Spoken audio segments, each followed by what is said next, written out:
Hi friends, ಬನ್ನಿ ಈ ಥರ ಚಿಕನ್ ಗ್ರೇವಿ ನಾವು ಹೇಗೆ ಮಾಡೋದು ನೋಡೋಣ. ಫಸ್ಟಿಗೆ ನಾನಿವತ್ತು ಮಸಾಲೆ ರುಬ್ಕೊಳ್ಳೋಕ್ಕೆ ಅಂತ ಸ್ವಲ್ಪ ಸಪ್ರೇಟ್ ಕಾಯಿ, ಈರುಳ್ಳಿ ಮತ್ತು ಕ್ಯಾಶಸ್ ಮತ್ತು ಮೆಣಸಿಕಾಯಿ, ಬೆಳ್ಳುಳ್ಳಿ ಮತ್ತು ಕಡಲೆನ ಎತ್ತಿಟ್ಕೊಂಡಿದ್ದೀನಿ. ಈಗ ಇದನ್ನೆಲ್ಲ ನಾವು ಚೆನ್ನಾಗಿ ಫ್ರೈ ಮಾಡ್ಕೊಳ್ಳೋಣ. ಸ್ವಲ್ಪ ಚೆನ್ನಾಗಿ ಫ್ರೈ ಮಾಡೋಣ, ಗೋಲ್ಡನ್ ಫ್ರೈ ಆಗೋ ತನಕ ಫ್ರೈ ಮಾಡ್ಕೊಳ್ಳೋಣ.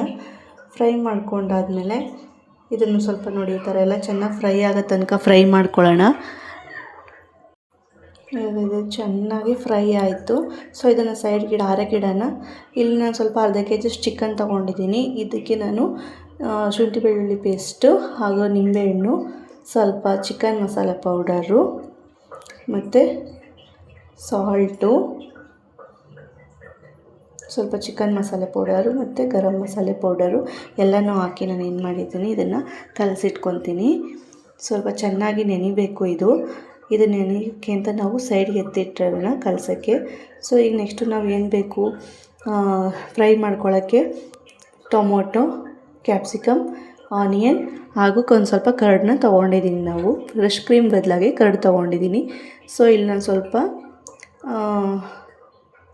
ಚಿಕನ್ ಮಸಾಲೆ ಪೌಡರ್, ಗರಂ ಮಸಾಲೆ ಪೌಡರ್ ಹಾಗೂ ಸ್ವಲ್ಪ ನಾನು ಇಲ್ಲಿ ಚಿಟಿಕೆ ಅರಿಶಿನ ತೊಗೊಂಡಿದ್ದೆ. ಈಗ ನೆಕ್ಸ್ಟ್ ಬನ್ನಿ ಪ್ಯಾನ್ ಇಡೋಣ. ಸ್ವಲ್ಪ ಆಯಿಲ್ನ ಹಾಕ್ಕೊಳ್ಳಿ. ಈಗ ಇದಕ್ಕೆ ಸ್ವಲ್ಪ ಚಿಲ್ಲಿನ ಆ್ಯಡ್ ಮಾಡಿಕೊಂಡು ಸ್ವಲ್ಪ ಆನಿಯನ್ನ ನಾನು ಒಂದು ಕಟ್ ಮಾಡಿ ಇಟ್ಕೊಂಡಿದ್ದೆ, ಅದನ್ನು ಆ್ಯಡ್ ಮಾಡ್ಕೊತಾ ಇದ್ದೀನಿ. ಸೊ ನೆಕ್ಸ್ಟು ನಾವು ಏನು ಮಾಡೋಣ, ಈಗ ಇದನ್ನು ಸ್ವಲ್ಪ ಚೆನ್ನಾಗಿ ಗೋಲ್ಡನ್ ಫ್ರೈ ಆಗೋ ತನಕ ಚೆನ್ನಾಗಿ ಫ್ರೈ ಮಾಡ್ಕೊಳ್ಳೋಣ. ನೆಕ್ಸ್ಟ್ ಸ್ವಲ್ಪ ಆಗಿದೆ. ಈಗ ಏನು ಮಾಡ್ತೀನಿ, ಇದಕ್ಕೆ ಟೊಮೊಟೊನ ಆ್ಯಡ್ ಮಾಡ್ತಾಯಿದ್ದೀನಿ. ಟೊಮೊಟೊ ಕೂಡ ನಾನು 2 ಕಟ್ ಮಾಡಿ ಇಟ್ಕೊಂಡಿದ್ದೆ. ಸೊ ಅದನ್ನು ಆ್ಯಡ್ ಮಾಡ್ಕೊತಾ ಇದ್ದೀನಿ. ಇದು ಸ್ವಲ್ಪ ಚೆನ್ನಾಗಿ ಟೊಮೊಟೊ ಚೆನ್ನಾಗಿ ಬೇಯೋ ತನಕ ಫ್ರೈ ಮಾಡ್ಕೊಳ್ಳಿ. ನೆಕ್ಸ್ಟು ಟೊಮೊಟೊ ಚೆನ್ನಾಗಿ ಬೆಂದಾದಮೇಲೆ ನೀವೇನು ಮಾಡಬೇಕು, ಸ್ವಲ್ಪ ಅದಕ್ಕೆ ಸಾಲ್ಟನ್ನು ಆ್ಯಡ್ ಮಾಡಿಕೊಂಡು ಇನ್ನೊಂದು ಸ್ವಲ್ಪ ಫ್ರೈ ಮಾಡ್ಕೊಳ್ಳಿ. ಫ್ರೈ ಮಾಡಿ ಚೆನ್ನಾಗಿ ಫ್ರೈ ಆದ ತಕ್ಷಣ ನೀವೇನು ಮಾಡಿ, ಇದಕ್ಕೆ ಸ್ವಲ್ಪ ನಾನು ಕ್ಯಾಪ್ಸಿಕಮ್ನ ಕಟ್ ಮಾಡಿ ಇಟ್ಕೊಂಡಿದ್ದೀನಿ. ಆ ಕ್ಯಾಪ್ಸಿಕಮ್ನ ನಾನು ಏನು ಮಾಡ್ತೀನಿ, ಇವಾಗ ಸ್ವಲ್ಪ ಇದ್ರ ಜೊತೆಗೆ ಅದನ್ನು ಆ್ಯಡ್ ಮಾಡ್ಕೊತಾ ಇದ್ದೀನಿ.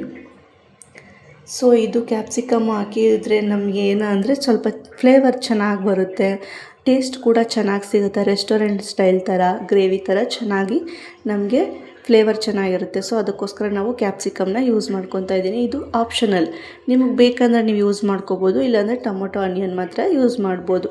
ನೆಕ್ಸ್ಟ್ ಇವಾಗ ನಾನು ಸ್ವಲ್ಪ ಚಿಕನ್ನ ಅದಕ್ಕೆ ಆ್ಯಡ್ ಮಾಡ್ಕೊತಾ ಇದ್ದೀನಿ. ಎಲ್ಲ ಕಲಸಿಟ್ಕೊಂಡಿದ್ದೆ, ಸ್ವಲ್ಪ ಹೊತ್ತು ಅರ್ಧ ಗಂಟೆ ನೆನೆಯೋಕ್ಕೆ ಬಿಟ್ಟಿದ್ದೆ. ಸೊ ಆ ಚಿಕನ್ನ ನಾನು ಇವಾಗ ಆ್ಯಡ್ ಮಾಡಿಕೊಂಡು ಅದಕ್ಕೆ ನಾನು ಇನ್ನೊಂದು ಸ್ವಲ್ಪ ಇಲ್ಲಿ ಚಿಕನ್ ಮಸಾಲ ಪೌಡರ್ನ ನಾನಿಲ್ಲಿ ಆ್ಯಡ್ ಮಾಡ್ಕೊತಾ ಇದ್ದೀನಿ. ಸೊ ಇದಕ್ಕೆ ಸ್ವಲ್ಪ ಒಂದು ಚಿಟಿಕೆ ಅರಿಶಿನ ಆ್ಯಡ್ ಮಾಡ್ಕೊತಾ ಇದ್ದೀನಿ. ಹಾಗೆ ಇದಕ್ಕೆ ನಾವು ಸ್ವಲ್ಪ ಗರಂ ಮಸಾಲ ಪೌಡರ್ನು ಕೂಡ ನಾನು ಆ್ಯಡ್ ಮಾಡ್ಕೊತೀನಿ. ಇದನ್ನು ಸ್ವಲ್ಪ ಚೆನ್ನಾಗಿ ಫ್ರೈ ಮಾಡ್ಕೊಳ್ಳಿ. ಫ್ರೈ ಮಾಡ್ಕೊಂಡಾದಮೇಲೆ ಅದು ಚೆನ್ನಾಗಿ ಸುತ್ತ ಎಲ್ಲ ಕಡೆ ಬೇಯಬೇಕು, ಆ ಥರ ಮಿಕ್ಸ್ ಮಾಡ್ಕೊಳ್ಳಿ. ಸೊ ಮಿಕ್ಸ್ ಮಾಡ್ಕೊಂಡ ತಕ್ಷಣ ಇದಕ್ಕೆ ನಾನೀಗ ಸ್ವಲ್ಪ ಗರಂ ಮಸಾಲೆ ಪೌಡ್ರನ್ನ ನಾನೀಗ ಸೇರಿಸ್ಕೊತಾ ಇದ್ದೀನಿ. ಸೊ ಇದಕ್ಕೆ ಇನ್ನೊಂದು ಸ್ವಲ್ಪ ಚಿಲ್ಲಿ ಪೌಡರ್ನು ಕೂಡ ಆ್ಯಡ್ ಮಾಡ್ಕೊತಾ ಇದ್ದೀನಿ. ಓಕೆ, ಈಗ ಇದನ್ನೆಲ್ಲ ನಾವು ಚೆನ್ನಾಗಿ ಮಿಕ್ಸ್ ಮಾಡೋಣ. ಸಾರಿ, ಡಿಸ್ಟರ್ಬೆನ್ಸ್ ಏನಾದರೂ ಇದ್ದರೆ. ಸೊ ಇದನ್ನು ನಾವೀಗ ಚೆನ್ನಾಗಿ ಫ್ರೈ ಮಾಡಿಕೊಂಡು ಎಲ್ಲ ಕಡೆ ನೀಟಾಗಿ ಬೇಯೋ ಥರ ಅದನ್ನು ಸ್ವಲ್ಪ ಹೊತ್ತು ಚೆನ್ನಾಗಿ ಬೇಯಿಸಬೇಕು. ನಮ್ಗೆ ಬೇಕಂದರೆ ಇನ್ನೊಂದು ಸ್ವಲ್ಪ ಚಿಕನ್ ಮಸಾಲ ಪೌಡರ್ ಕೂಡ ನಾವು ಆ್ಯಡ್ ಮಾಡ್ಕೋಬೋದು. ಈಗ ನಾನು ಮಸಾಲೆ ರುಬ್ಬಿಟ್ಕೊಂಡಿದ್ದೆ ಅಲ್ವಾ, ಕ್ಯಾಶಸ್, ಗೋಡಂಬಿ ಮತ್ತು ತೆಂಗಿನಕಾಯಿ, ಈರುಳ್ಳಿ, ಬೆಳ್ಳುಳ್ಳಿ ಹಾಗೆ ಕಡಲೆ, ಮೆಣಸಿಕಾಯಿ ಇದನ್ನೆಲ್ಲ ರುಬ್ಬಿಟ್ಕೊಂಡಿದ್ದೆ. ಸೊ ಇದನ್ನು ನಾನು ಆ್ಯಡ್ ಮಾಡ್ಕೊತಾ ಇದ್ದೀನಿ.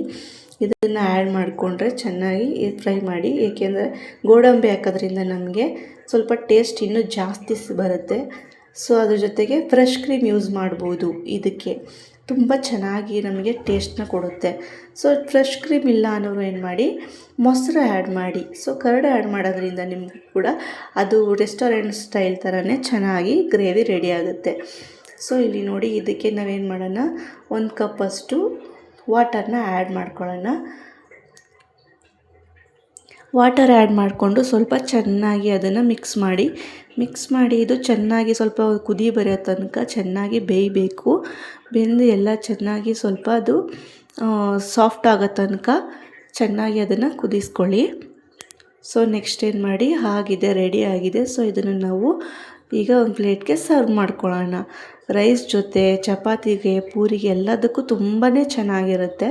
ಸೊ ನೀವು ಇದನ್ನು ಆರಾಮಾಗಿ ತಿನ್ಬೋದು, ಚೆನ್ನಾಗಿರುತ್ತೆ. ಸೊ ನೋಡಿ, ಇದು ಚೆನ್ನಾಗಿ ಕೂಡ ಬೆಂದಿದೆ.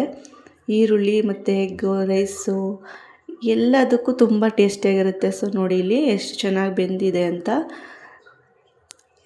ಇದು ಸ್ವಲ್ಪ ಬಿಸಿ ಇದೆ, ಹಾಗಾಗಿ ನೆಕ್ಸ್ಟ್ ನೋಡಿ, ಇದು ತುಂಬ ಚೆನ್ನಾಗಿ ಬೆಂದಿದೆ. ಇದನ್ನು ನೀವು ಈ ಥರನೇ ಮನೇಲಿ ಕೂಡ ನೀವು ರೆಸ್ಟೋರೆಂಟ್ ಸ್ಟೈಲ್ ಗ್ರೇವಿನ ನೀವು ಮನೆಯಲ್ಲೇ ಮಾಡ್ಕೋಬೋದು. ತುಂಬ ಚೆನ್ನಾಗಿರುತ್ತೆ friends. Thank you so much. ಇದೇ ಥರ ನಮ್ಮ ಚಾನಲ್ನ ಕೂಡ ಸಬ್ಸ್ಕ್ರೈಬ್ ಮಾಡಿ. ಥ್ಯಾಂಕ್